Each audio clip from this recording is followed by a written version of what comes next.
have a dream that one day this nation will rise up and live out the true meaning of its creed.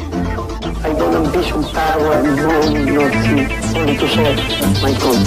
And right into the side of the Twin Tower, exploding through the other side. Premier Khrushchev has sent a message to President Kennedy today. December 7th, 1941.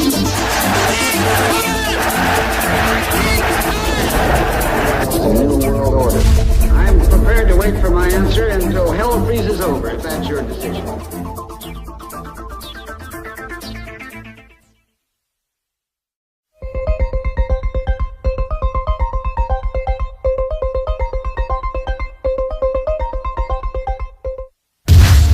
Over the years, even the most naive American has had a suspicion that there must be a reason why, most of the time, our government helps our enemies and betrays our friends. Just a handful of scholars have seriously studied the subject. The ones who have done it have concluded that the U.S. government has been hijacked by a group of rich, powerful individuals who have been using it to advance their own private interests. This group has been called different names: the power elite, the insiders, the secret team, the shadow government, the usurpers, the invisible government. I'm talking about the Council on Foreign Relations, CFR, and their parasite organizations like the Bilderberger Group, the Trilateral Commission, the United Nations organizations, and the World Forum, just to mention the most important ones of a constellation of organizations working hard for the implementation of a new world order. The authors who first managed to point to the Council on Foreign Relations as the true center of the conspiracy discovered something amazing. Behind every act of treason to this country, working in the shadows, there is always one or more members of the Council on Foreign Relations or their associate organizations. The Council claims that it has no affiliation with the U.S. government. Then, how can we explain these facts? Since the end of World War II, the number of Council on Foreign Relations members in key government positions has been growing continuously. In the last 50 years, all U.S. Secretaries of State and CIA directors have been CFR members. The number of senior members of the armed forces that have CFR membership is growing. The most important people in the mainstream press are CFR members. CFR-controlled philanthropic foundations like the Rockefeller, Ford, MacArthur, and Carnegie bankroll every anti-American group in this country and many abroad.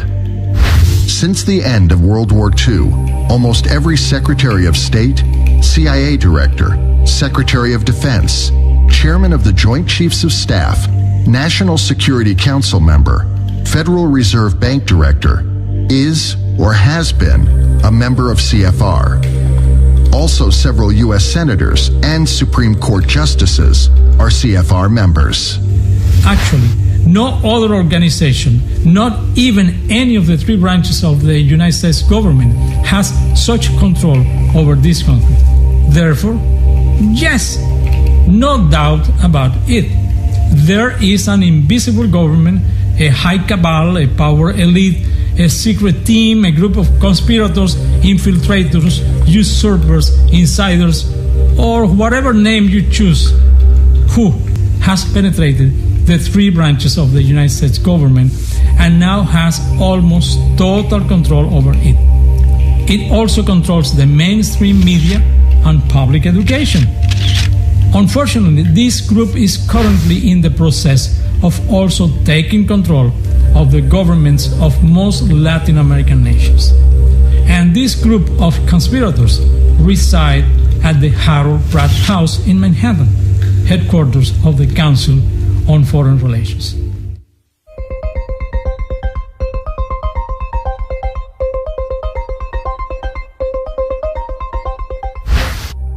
It is precisely there, at the Harold Pratt House in Manhattan, behind the backs of the peoples of the United States and the world, where a small group of Wall Street bankers and executives of transnational corporations, all of them senior members of the Council on Foreign Relations, are planning and implementing through their secret agents in the U.S. government the creation of a new world order.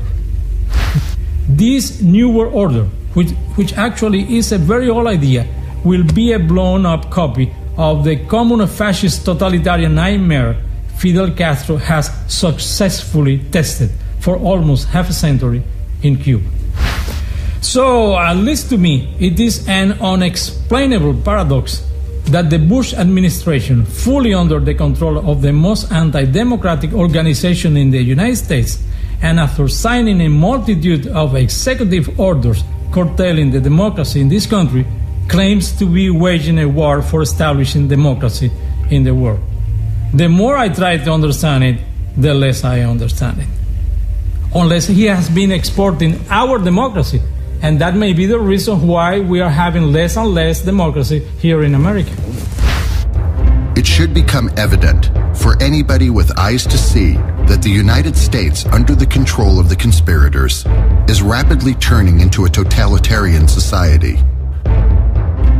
Currently, in the United States of America, a country that for many years was a beacon of liberty for the world, the authorities can legally spy, search, apprehend, and incarcerate any American citizen indefinitely, without the right of habeas corpus, legal representation, or a trial by jury. Also, as in a totalitarian country, elections in the United States are always rigged, including the most recent one in 2006, which gave control of the Congress to the Democratic Party.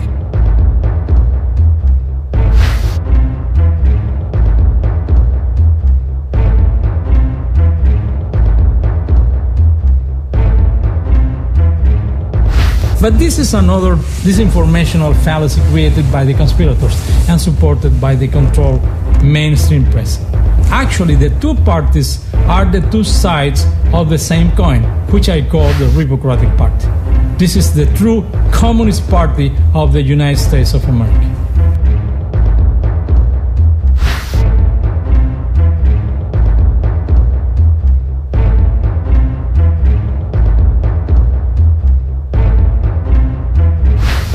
But it seems that finally, Americans are waking up from their media-induced dream.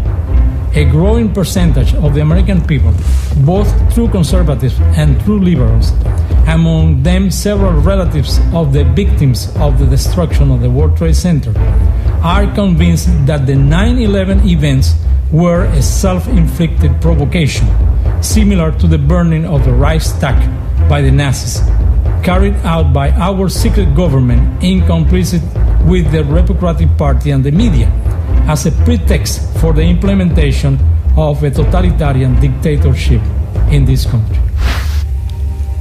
Please don't take my word for it. Go search in the internet and you will soon be convinced, if not that what these people claim is true, at least of the growing number of people who believe it. And don't believe for a moment the disinformers lie that the people who don't accept the government's explanation of the 9/11 events are just a bunch of leftists. Actually, the strongest criticism of the President Bush conspiracy theory explaining the 9/11 events is not coming from liberals or leftists, but from true conservatives.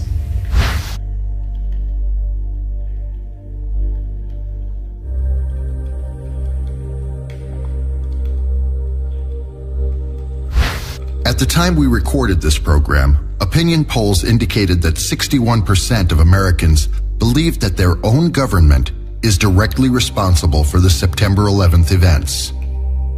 Currently, the number of books that point to the U.S. government as directly responsible for the 9/11 events is growing, and they are selling fast.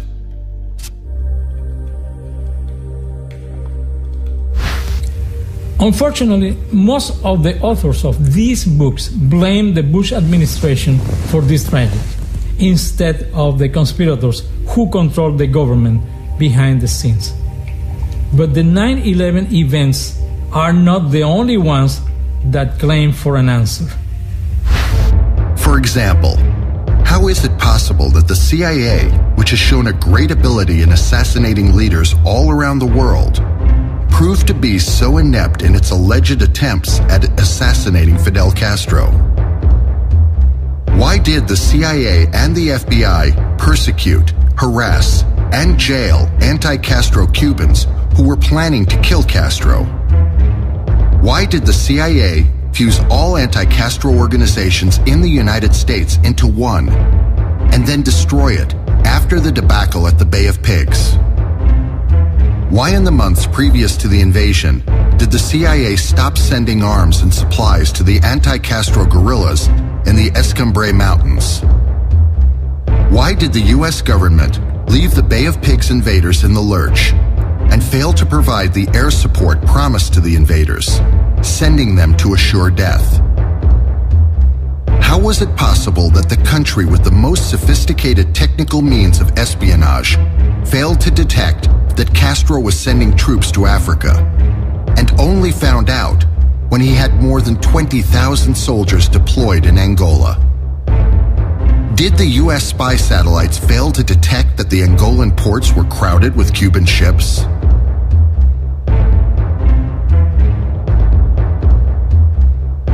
Why did Castro's troops protect the Shell refineries in Cabinda? And why did Shell pay Castro in dollars for this service?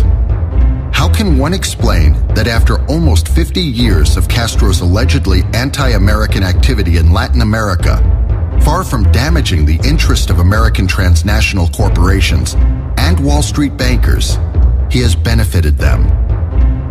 Why did United Nations Secretary General Kofi Annan declare that Cuba is an example from which we can learn? What are the secret reasons behind powerful people like David Rockefeller, Maurice Strong, Peter Peterson, and James Wolfenson, all of them senior CFR members, for publicly saying that Castro's Cuba is a model to follow?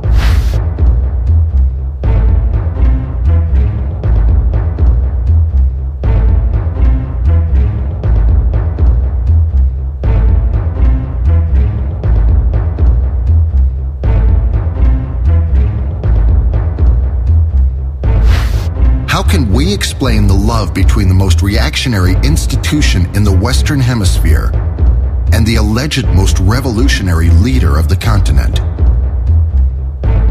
Why was Castro the main force behind the destruction of the traditional pro-Soviet communist parties in Latin America?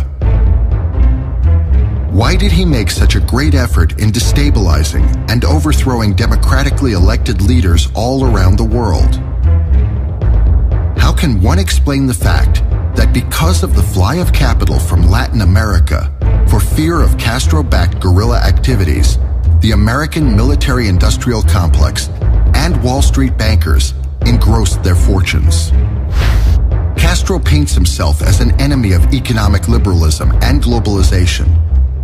How can we explain, then, his close friendship with Mexican ex-president Carlos Salinas de Gortari, whom senior CFR executives consider the highest promoter of economic liberalism and globalization in Mexico? Why Castro left Guevara in the lurch in Bolivia and thus allowed the CIA to eliminate him? Why Castro first destabilized the Allende government in Chile and later contributed to its overthrowing? If recently surfaced information is true, Allende did not commit suicide. His Cuban security chief, General Patricio de la Guardia, killed him, following direct orders from Castro. Why, based on false information, President George W. Bush sent American troops to the other side of the planet to overthrow a dictator that was no threat to the U.S., but did not send them to overthrow a tyrant 90 miles from America's shores, notwithstanding the fact that this tyrant has threatened and committed terrorist acts against this country, and there is evidence that he has bacteriological weapons of mass destruction. The largest stockholders and true owners of Exxon, originally Standard Oil Company, are the Rockefellers. In Venezuela, Exxon does business through a subsidiary, the Creole Petroleum Company.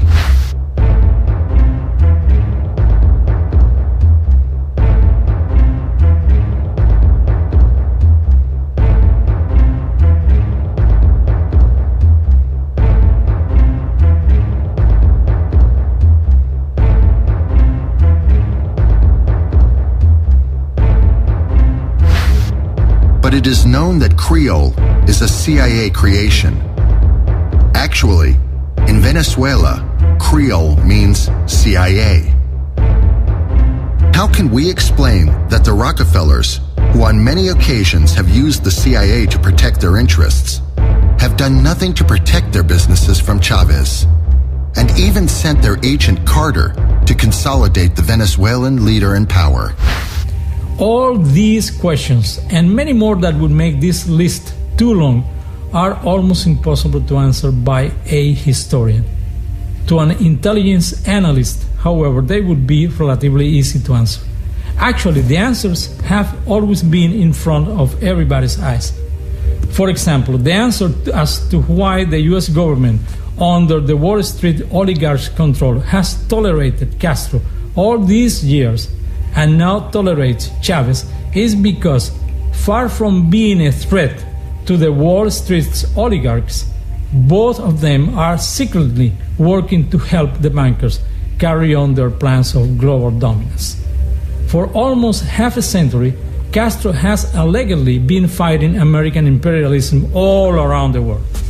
But American imperialism is actually the direct result of the illegal activities of the Wall Street bankers and multinational oil corporations that have infiltrated and taken control of the US government. Now, can one find just a single case in which Castro anti-American actions have damaged the interests of the oil corporations and Wall Street bankers? If you know any, please let me know, because I have found none myself. On the contrary, what I have found is that one way or another, Castro always ends up by benefiting the interests of the corporations and the Wall Street bankers he claims to hate. The case of Angola is perhaps the most obvious example, but not the only one.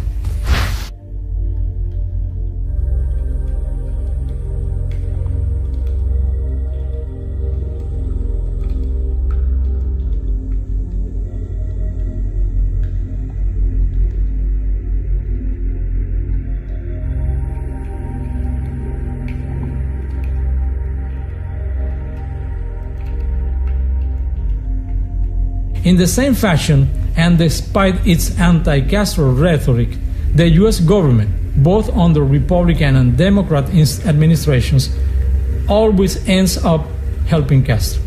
The US embargo on Cuba is perhaps the most obvious example.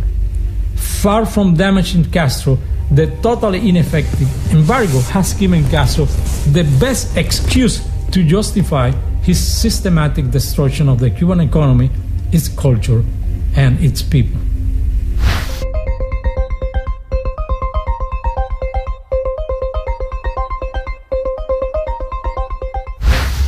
Every other day I hear some conspiracy theorists airing his suspicions that the CIA has fallen under the control of an evil rogue cabal.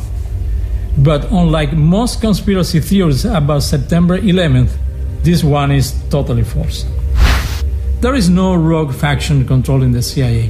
Actually, the whole CIA is a rogue organization that has never had anything to do with the government of this country and has never worked for the people who foot the bill, the American taxpayers.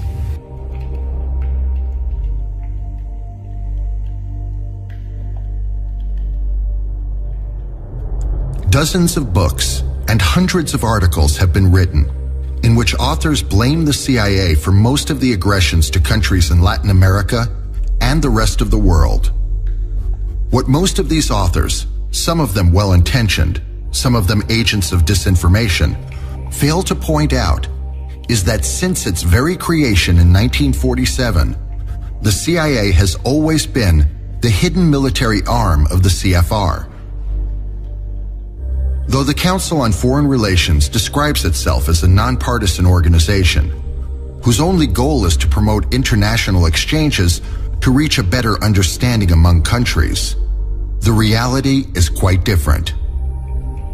The CFR is actually an intelligence and espionage agency, like the KGB, the CIA, the Mossad, and the MI6, and operates like them. As it happens with most intelligence agencies, it is not a secret where the CFR headquarters is, nor who its senior executives are. But not many people really know what its secret activities are. Like all intelligence agencies, the CFR has listed members and secret ones. Like all intelligence agencies, the CFR has a branch specialized in psychological warfare, subversion, insurgency, and paramilitary operations, functions that until very recently have been carried out by one of its branches, the CIA.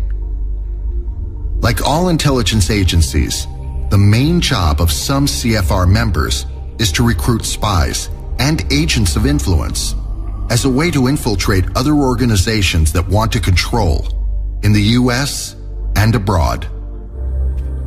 Like all intelligence agencies, the CFR is always looking for ambitious and intelligent, but morally and ethically challenged young people to recruit.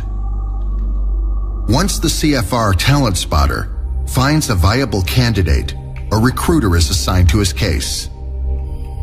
If the background investigation is positive, and it is decided to proceed with the recruitment, the first step is usually granting him a Rhodes Scholarship. Successfully passing this first step, they are then offered a grant to study at the London School of Economics. This was, for example, the case of Bill Clinton. Once Georgetown professor Carol Quigley, a CFR talent spotter, detected young Bill, and it was verified that he had the right stuff, he was offered a Rhodes Scholarship. History proved that the selection was the right one. The CIA is an offshoot of the OSS, the Office of Strategic Services.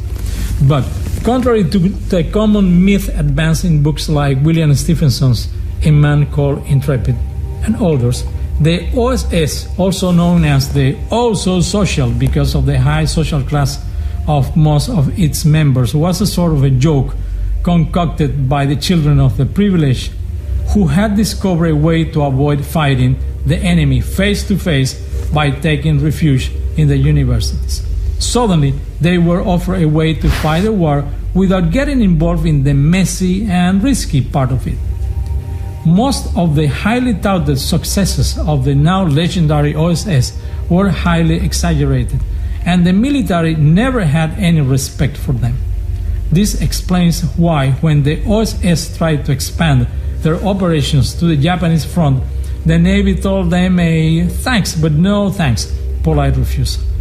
Most members of the military high command were extremely dissatisfied with the work of this band of arrogant aficionados with access to large amounts of money and lacking in the most elementary techniques of intelligence and espionage. If the OSS did a wonderful job, it was for its Wall Street masters.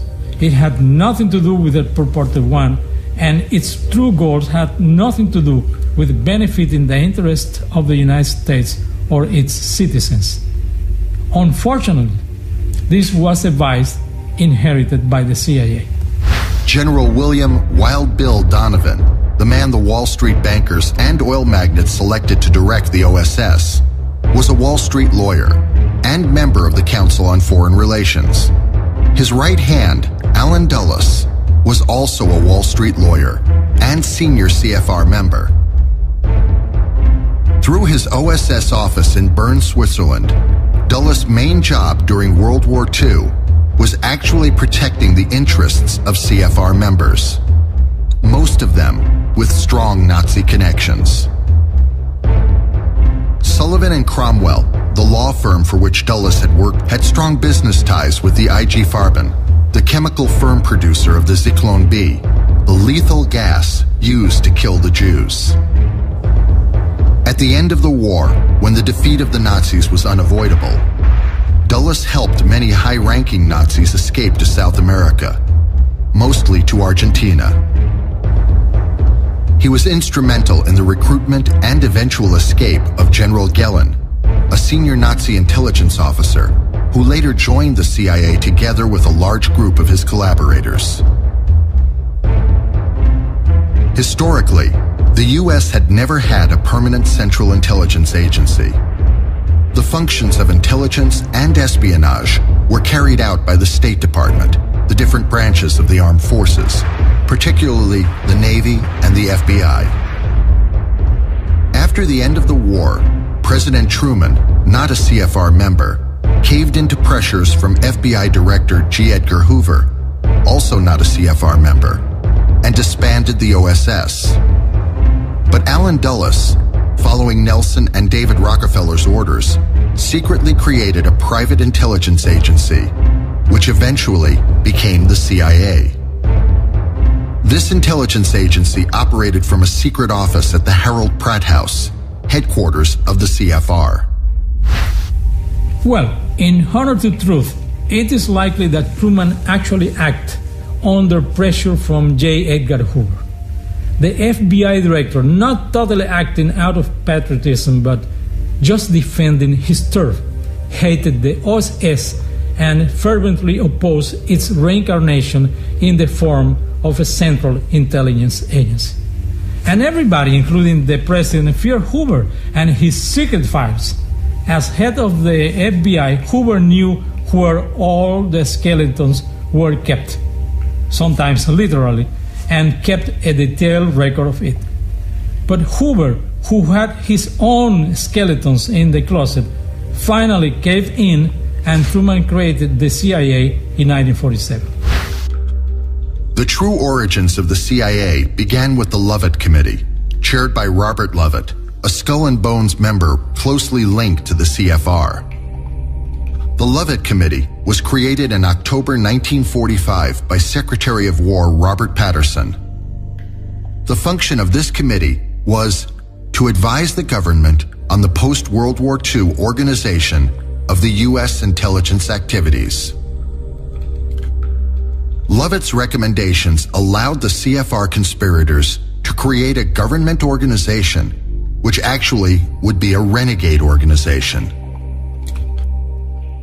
Hiding under a cover of national security, this renegade organization, which eventually became the CIA, would work secretly to advance the conspirators' hidden goals.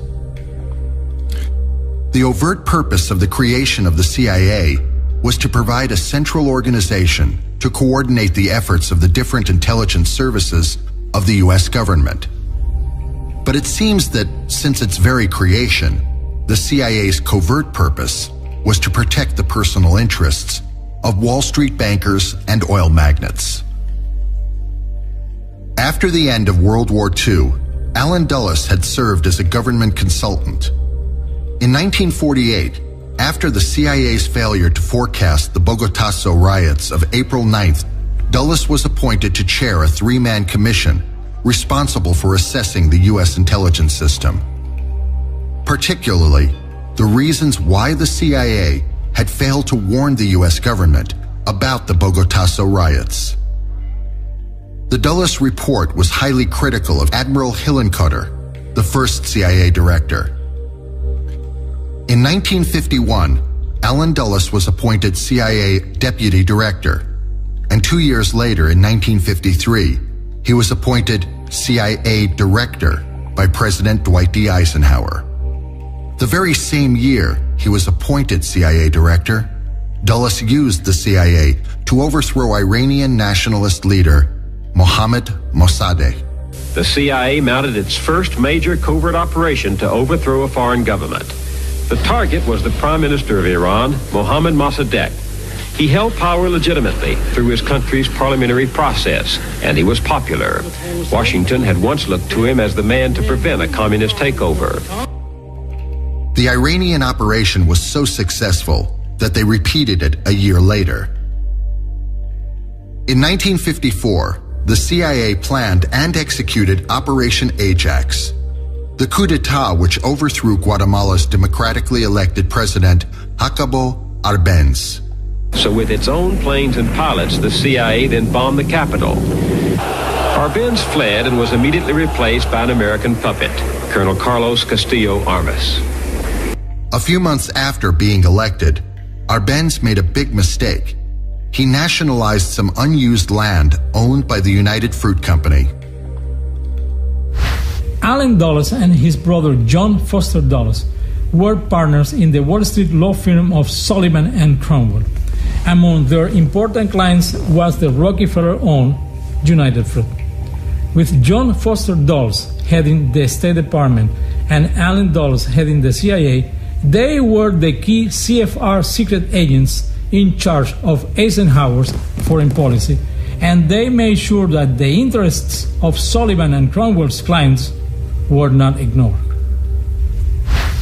The Guatemalan coup, which cost American taxpayers $20 million, was perhaps a setback for American interests in Latin America because it reinforced the image of an imperial U.S. forcibly affecting the destinies of her Latin American neighbors. It was, however, a total success for CIA Director Allen Dulles and his CFR masters.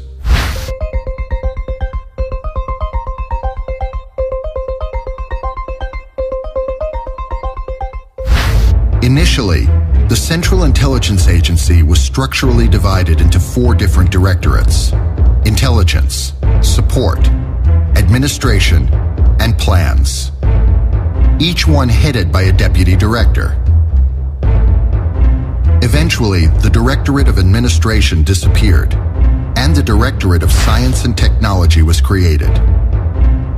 The head of the Directorate of Plans, initially named Office of Policy Coordination, was Frank Wisner, a Wall Street lawyer and CFR member.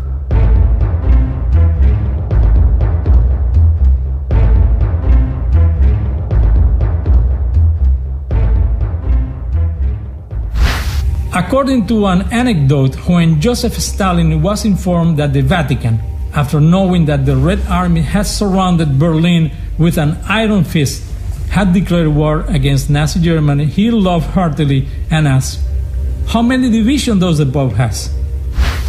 The CFR conspirators had an enormous amount of money to enforce their power, which they efficiently distributed through their philanthropic foundations as a way to buy critics and would-be dissidents. But there were some people in the world who refused to get bought. What to do with them? Like the Vatican, the CFR conspirators lacked an army to carry out their military operations to force their will upon rebellious leaders who didn't bend to their money. So they realized that the only way to have their own personal army without alarming the American people was to make it invisible. Therefore, they created it surreptitiously, keeping it hidden under the cover of a legitimate U.S. government organization. Then, using their secret agents infiltrated in the U.S. government, they forced the creation of the CIA, which was just a continuation of the OSS under a different name, down the throats of naive or corrupt American politicians. And the CIA proved to be exactly the right type of organization for that illicit purpose. In the first place, it was free, because American taxpayers were paying for it. Secondly, because thanks to the CIA's characteristic of secrecy, intrinsic to all intelligence services, it was easy to hide its real activities from the American public.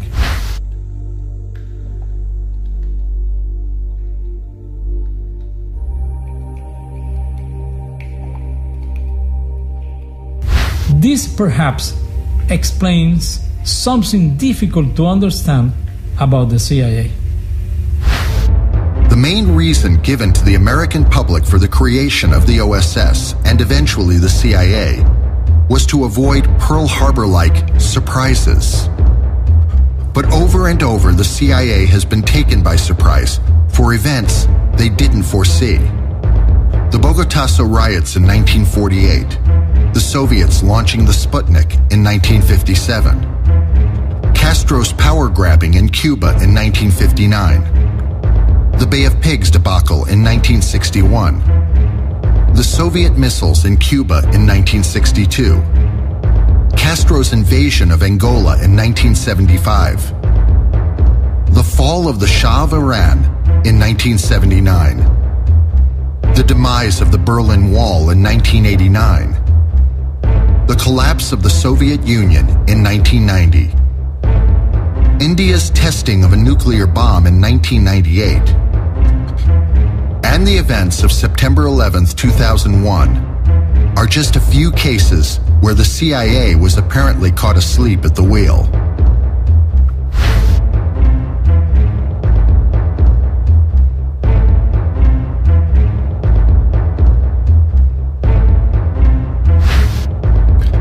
A simple analysis of the CIA's intelligence failures shows that they seamlessly dovetail with CFR's successes. It would appear most of the international political goals of the CFR have been reached thanks to the CIA's alleged failures. This explains why after every alleged failure, nobody at the CIA is ever disciplined, let alone fired. And the CIA's budget is raised. The lone exception was Allen Dulles, and we know what happened to President Kennedy for firing him. Therefore, contrary to the disinformers' claims, far from accumulating failures, the CIA has always been one of the most successful tools used by the conspirators, entrenched at the Council on Foreign Relations, in their pursuit of their hidden goal, the creation of a communo-fascist global government controlled by the Wall Street bankers and oil magnates corporations, what they euphemistically call the New World Order. James Jesus Angleton, the legendary CIA chief of counterintelligence, was convinced that the KGB had infiltrated several malls at the CIA's highest levels. With the benefit of hindsight, it seems that Angleton was right. The CIA had been penetrated by enemy malls. But the malls were not agents of the Soviet Union, but of the Council on Foreign Relations. And, paradoxically, Angleton himself was one of the malls.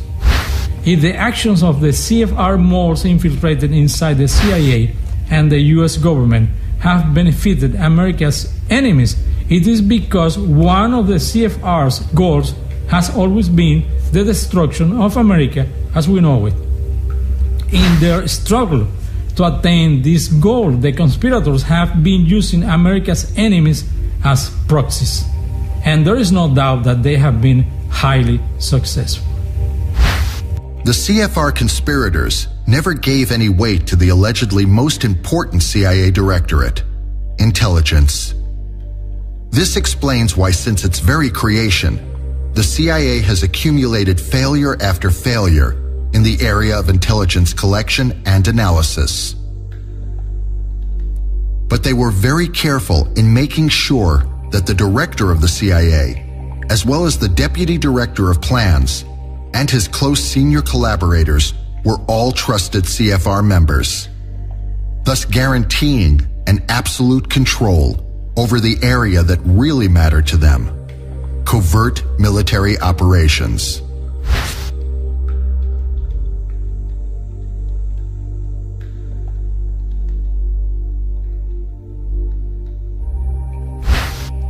Actually, the other directorates were just a convenient cover to hide from the American public and the rest of the CIA's employees the true activities of the CIA on behalf of its CFR creators and masters. This explains the true cause of most of the CIA's intelligence failures. Many well-intentioned, dedicated CIA employees have worked their whole life for the CIA, retired, and died without realizing that they had been recruited under a false flag.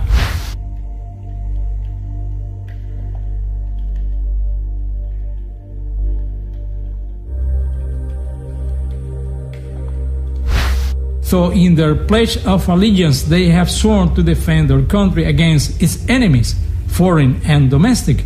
Unknowingly, they have worked their whole life advancing the interests of the people who want to destroy this country.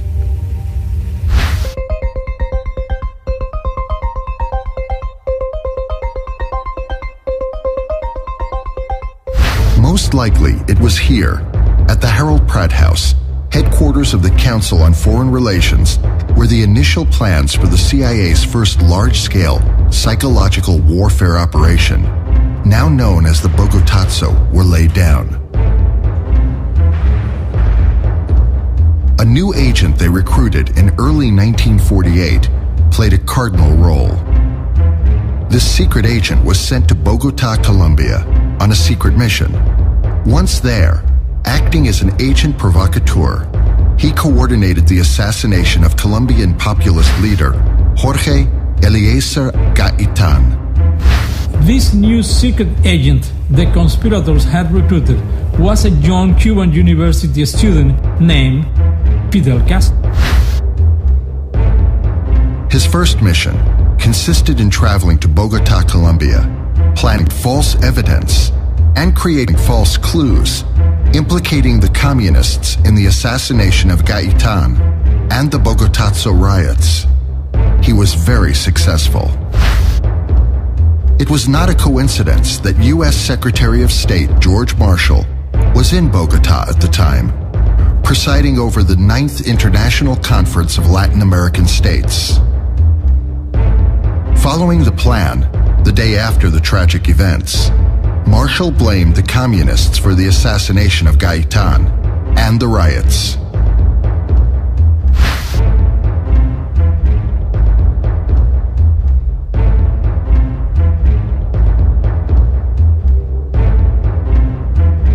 The Bogotazo PSYOP marked the beginning of the Cold War in the Western Hemisphere.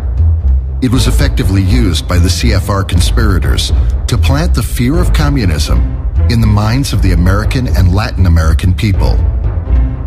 The fear of communism became an excellent cover for the CFR conspirators to hide their true activities of exploitation and control.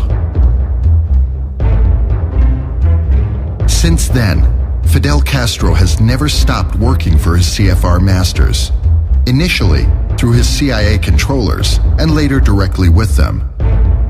As a way of payment for his important services, Castro's CFR masters have allowed him to continue working unmolested in the systematic destruction of Cuba and its people. In the process, growing his numbered accounts in Zurich.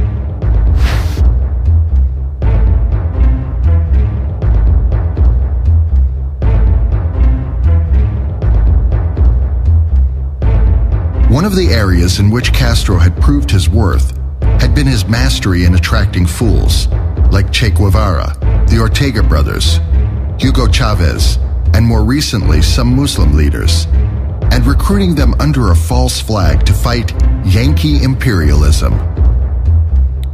One of the techniques favored by intelligence services all around the world is the creation of their own controlled pseudo-opposition to create Hegelian-type managed artificial conflicts. And the CFR conspirators have made an art of it. The mysterious explosion of the French freighter La Coubre in Havana Harbor, the Bay of Pigs invasion, the guerrilla wars in Latin America, the invasion of Angola, the death of Che Guevara, and the assassination of Presidents John F. Kennedy and Salvador Allende, the shutdown by Castro's mix of 2 American civilian planes, just to mention a few, were CFR, CIA, Castro joint operations planned by the CFR conspirators. At some time, Orlando Bosch and Eden Pastora realized that the CIA-Castro mixture was very unhealthy, and that saved their lives. Francisco Camaño, Jorge Ricardo Massetti, Salvador Allende, Che Guevara, and many other gullible fools like them discovered it too late and paid dearly for their big mistake. On February 24th, 1996, Castro's MiG shot down 2 unarmed American civilian planes over international waters, killing 4 Americans. The planes belonged to the Miami-based Brothers to the Rescue organization, an anti-Castro group providing help to rafters escaping from the island.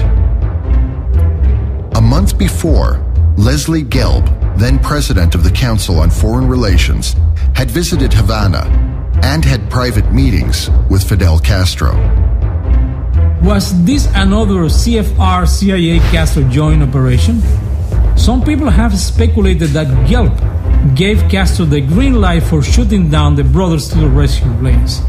Moreover, it seems that the terrorist act that destroyed a Cuban airliner in 1973, killing all passengers, including the Cuban Olympic fencing team, was also a CIA-Castro joint operation of self-provocation.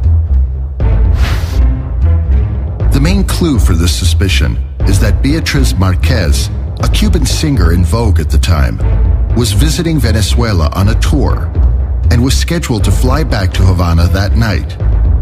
But a few hours before, somebody important ordered her not to take that flight.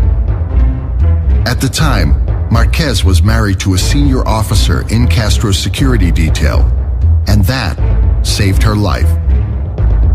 The poor boys of the fencing team unknowingly played an important job. They provided Castro with martyrs for his revolution. In the same fashion, and despite the dense curtain of disinformation created by CFR secret agents, there are abundant clues pointing to the possibility that the assassination of President Kennedy had been also a CFR-CIA Castro joint operation.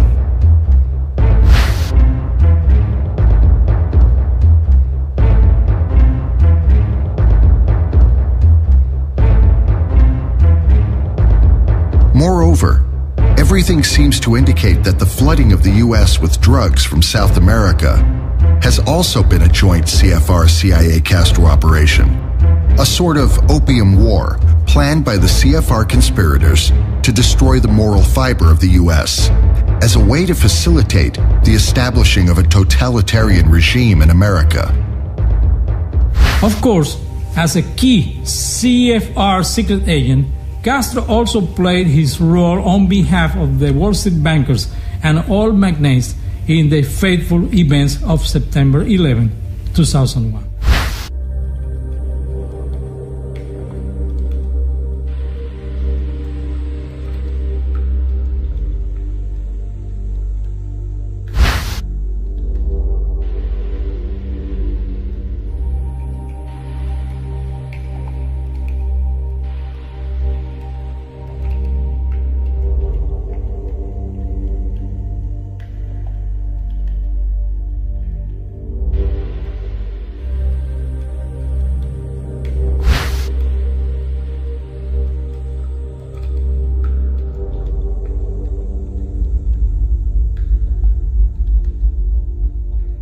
Currently, with the support of sub-agent Hugo Chavez, Castro is carrying out an important Hegelian-type psychological warfare operation against the people of Latin America on behalf of his CFR masters. The goal of this operation, similar to the Bogotazo but on a continental scale, is to scare the hell out of the ruling classes in Latin America with the fear of Castro Chavism. A large portion of the nationalist Latin American ruling class fear the growing economic penetration and political influence of Wall Street and American transnationals in their countries, and were reluctant to accept the new free trade agreements with the U.S. But the CFR conspirators used the fear of Castro Chavism as a strong factor to force them into accepting first the Central American Free Trade Agreement and later the Free Trade Area of the Americas as the lesser of two evils. The conspirators were right. The Castro Chavez psyop is bringing the expected results. The Central America Free Trade Agreement, CAFTA, and the Free Trade Area of the Americas, FTAA, are just previous steps toward the creation of the American Union, which would extend from Alaska to Patagonia. The American Union, under the total control of the Wall Street bankers and oil magnates through their international financial organizations, and if necessary with the help of U.S. Special Forces, will bring the destruction of the economies of the Latin America countries, the extinction of the middle classes, the enrichment of a few, and the impoverishing of workers and farmers. Exactly as Castro has done in the Cuba the CFR executives admire so much. Playing a key role in this process is the International Monetary Fund, IMF, an institution created and controlled by Wall Street bankers. In an article he titled Neo-Bolsheviks of the IMF, Russian economist Georgy Arbatov made the best description of what the IMF really is. According to Arbatov, IMF officials are neo-Bolsheviks who love expropriating other people's money, imposing undemocratic and alien rules of economic and political conduct, and stifling economic freedom. Arbatov is right on the mark. The IMF has been the main cause of the economic disaster of all countries who have fallen under its economic control. No wonder the economic measures imposed by the IMF have been dubbed shock treatment. Like in the psychiatric treatment of the same name, patients are not killed during the treatment, but suffer its terrible consequences the rest of their lives.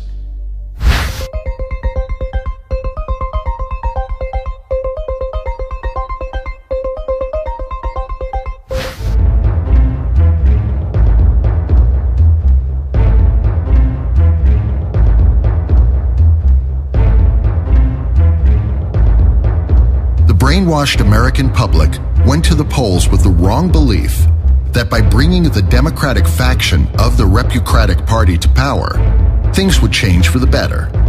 They were wrong.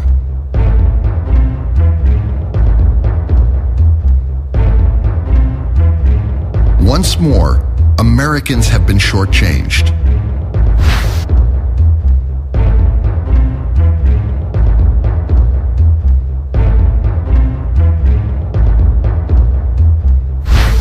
After taking control of Congress, members of the Democratic faction of the Repucratic Party are talking about a new direction in American domestic and foreign policy. If there is any appreciable change, it will be a tactical one, just enough to make gullible Americans believe that there has been a true change. But the CFR secret agents infiltrated in both factions of the Repucratic Party will guarantee that the overall strategic goal will continue being the same, destroying this country as we know it, and bringing about the communo-fascist tyranny of the New World Order.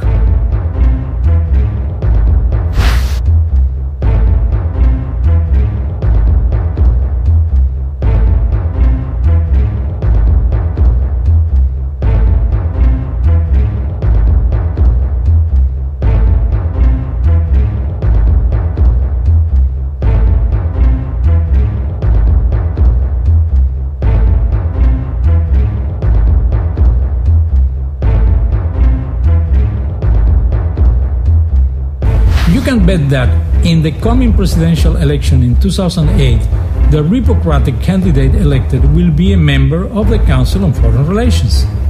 And this president will appoint even more CFR members to key government positions than previous presidents. And no serious non-CFR control commissions to investigate the 9/11 events will be created.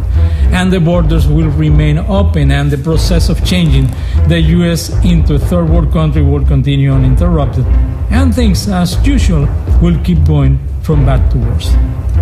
And the president American voters will elect in 2008 most likely will be the last president of the United States of America as a sovereign nation. Soon after, the United States of America will disappear as a sovereign country after fusing itself with Canada and Mexico into the new North American Union.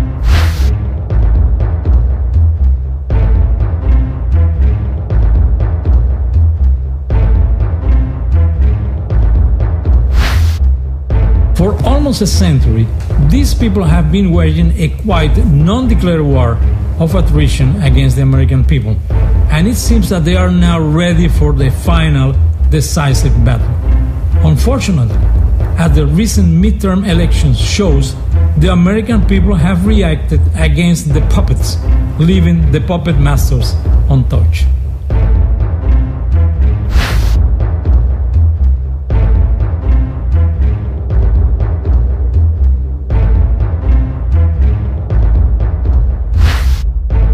The very word secrecy is repugnant in a free and open society. And we are, as a people, inherently and historically opposed to secret societies, to secret oaths, and to secret proceedings. We decided long ago that the dangers of excessive and unwarranted concealment of pertinent facts far outweighed the dangers which are cited to justify it. Even today, there is little value in opposing the threat of a closed society by imitating its arbitrary restrictions. Even today, there is little value in ensuring the survival of our nation if our traditions do not survive with it. And there is very grave danger that an announced need for increased security will be seized upon by those anxious to expand its meaning to the very limits of official censorship and concealment. That I do not intend to permit to the extent that it's in my control.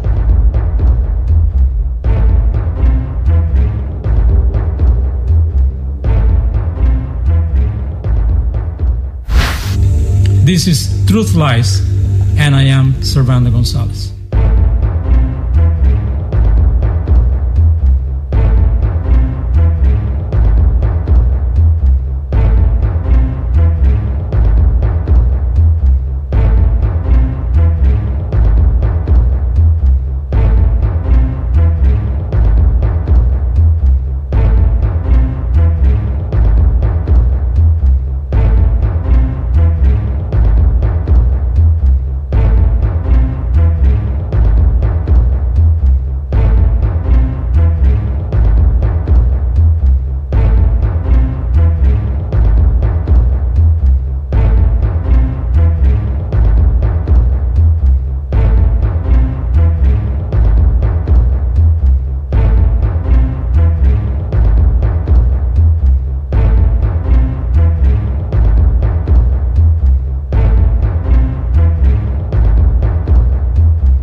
Rich, powerful individuals who have been using it to advance their own private interests. This group has been called different names: the power elite, the insiders, the secret team, the shadow government, the usurpers, the invisible government. I'm talking about the Council on Foreign Relations, CFR, and their parasite organizations like the Bilderberger Group, the Trilateral Commission, the United Nations organizations, and the World Forum, just to mention the most important ones of a constellation of organizations working hard for the implementation of a new world order. The authors who first managed to point to the Council on Foreign Relations as the true center of the conspiracy discovered something amazing. Behind every act of treason to this country, working in the shadows, there is always one or more members of the Council on Foreign Relations or their associate organizations. The Council claims that it has no affiliation with the U.S. government. Then, how can we explain these facts? Since the end of World War II, the number of Council on Foreign Relations members in key government positions has been growing continuously.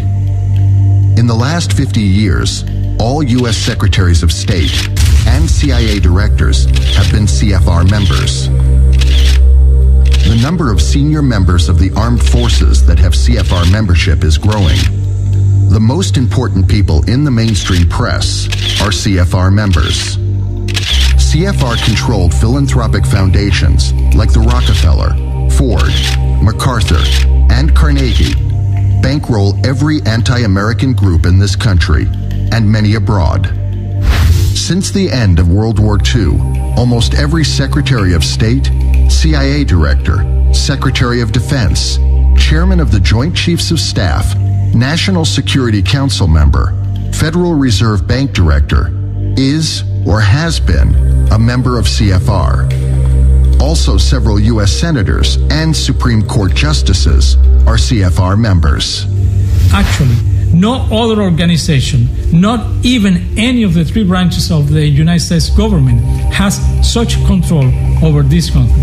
Therefore, yes, no doubt about it, there is an invisible government, a high cabal, a power elite, a secret team, a group of conspirators, infiltrators, usurpers, insiders, or whatever name you choose, who has penetrated the three branches of the United States government and now has almost total control over it. It also controls the mainstream media and public education. Unfortunately, this group is currently in the process of also taking control of the governments of most Latin American nations. And this group of conspirators reside at the Harold Pratt House in Manhattan, headquarters of the Council on Foreign Relations.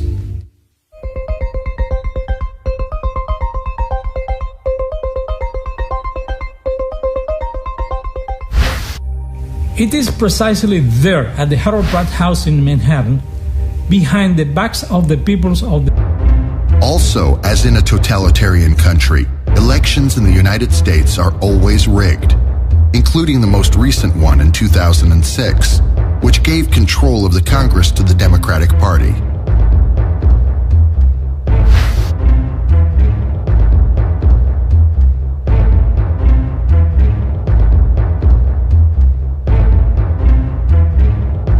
But this is another disinformational fallacy created by the conspirators and supported by the controlled mainstream press.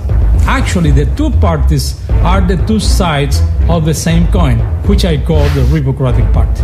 This is the true Communist Party of the United States of America.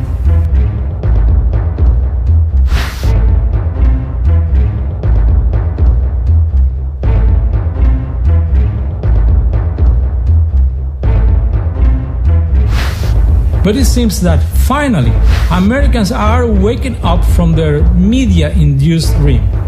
A growing percentage of the American people, both true conservatives and true liberals, among them several relatives of the victims of the destruction of the World Trade Center, are convinced that the 9/11 events were a self-inflicted provocation, similar to the burning of the Reichstag by the Nazis, carried out by our secret government in complicit with the Republican Party and the media, as a pretext for the implementation of a totalitarian dictatorship in this country.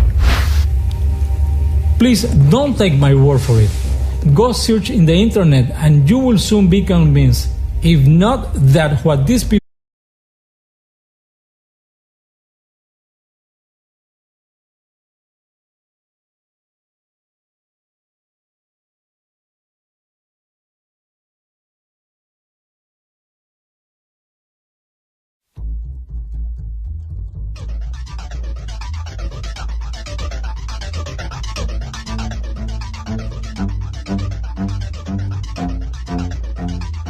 I have a dream that one day this nation will rise up and live out the true meaning of its creed. I don't envision power and glory, not only to serve my country. And right into the side of the Twin Tower, exploding through the other side. Premier Khrushchev has sent a message to President Kennedy today. December 7th, 1941.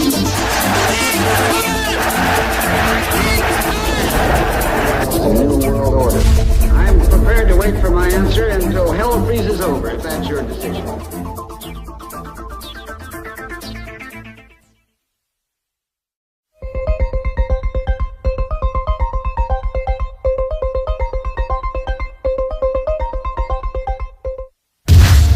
Over the years, even the most naive American has had a suspicion that there must be a reason why, most of the time, our government helps our enemies and betrays our friends.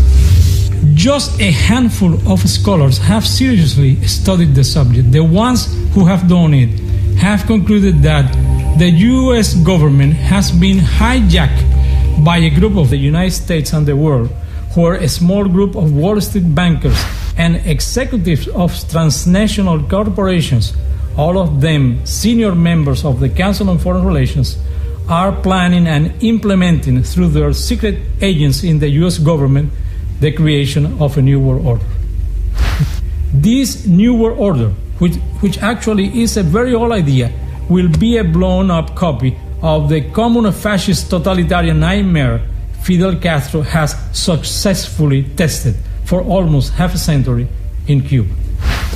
So, at least to me, it is an unexplainable paradox that the Bush administration, fully under the control of the most anti-democratic organization in the United States, and after signing a multitude of executive orders curtailing the democracy in this country, claims to be waging a war for establishing democracy in the world. The more I try to understand it, the less I understand it. Unless he has been exporting our democracy, and that may be the reason why we are having less and less democracy here in America. It should become evident for anybody with eyes to see that the United States, under the control of the conspirators, is rapidly turning into a totalitarian society. Currently, in the United States of America, a country that for many years was a beacon of liberty for the world, the authorities can legally spy, search, apprehend, and incarcerate any American citizen indefinitely, without the right of habeas corpus, legal representation, or a trial by jury.